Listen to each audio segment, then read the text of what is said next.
Breaking news Siddipet జిల్లా దుబ్బాకలో ఉద్రిక్తత చోటు చేసుకుంది. కాంగ్రెస్ బీఆర్ఎస్ కార్యకర్తల మధ్య గొడవ జరిగింది. ఎమ్మెల్యే కొత్త ప్రభాకర్ రెడ్డికి వ్యతిరేకంగా కాంగ్రెస్ కార్యకర్తలు నినాదాలు చేశారు. ఆయన కారును అడ్డుకునే ప్రయత్నం చేశారు. ఎమ్మెల్యే కారుపైకి కోడిగుడ్లు విసిరే ప్రయత్నం చేశారు. దాంతో ఇరు పార్టీల కార్యకర్తలను పోలీసులు చెదరగొట్టారు.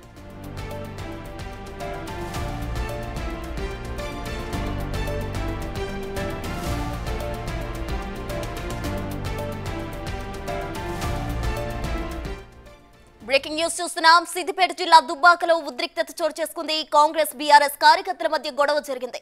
ఎమ్మెల్యే కొత్త ప్రభాకర్ రెడ్డికి వ్యతిరేకంగా కాంగ్రెస్ కార్యకర్తలు నినాదాలు చేశారు. ఆయన కారును అడ్డుకునే ప్రయత్నం చేశారు. ఎమ్మెల్యే కారుపైకి కోడిగుడ్లు విసిరే ప్రయత్నం కూడా చేశారు. దాంతో ఇరు పార్టీల కార్యకర్తలను పోలీసులు చెదరగొట్టారు.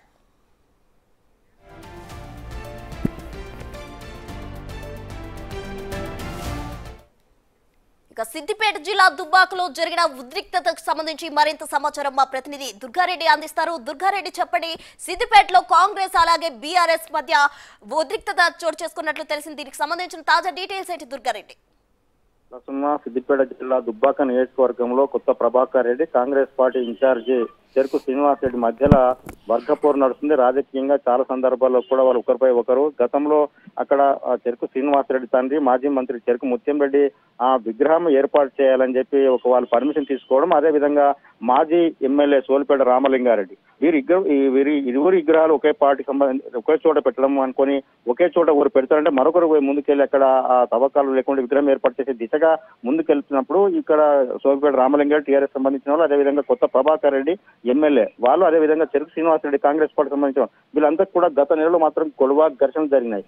ఈ రోజు మాత్రం ఉదయం కొత్త ప్రభాకర్ రెడ్డి దుబ్బాక నుండి అక్కడ మన జైరాబాద్కి వెళ్తున్న సమయంలో మాత్రం కాంగ్రెస్ కార్యకర్త అక్కడ చేరుకోవడం జరిగింది. దాంతో పాటు బీఆర్ఎస్ కార్యకర్త కూడా ఒకరొకరు అక్కడ చేరుకోవడం జరిగింది. ఒక పార్టీపై ఒకరు మరొక నినాదాలు చేయడం వల్ల ఇరువురు పార్టీ మధ్యలో ఉద్రిక్తత దారితీసింది. దీంతో పోలీసులు మాత్రం చెదరగొట్టి కాన్వాయ్ని మాత్రం ముందుకు పంపించిన విషయం అయితే మనకు తెలుస్తుంది. ప్రసన్న. థాంక్యూ దుర్గారెడ్డి.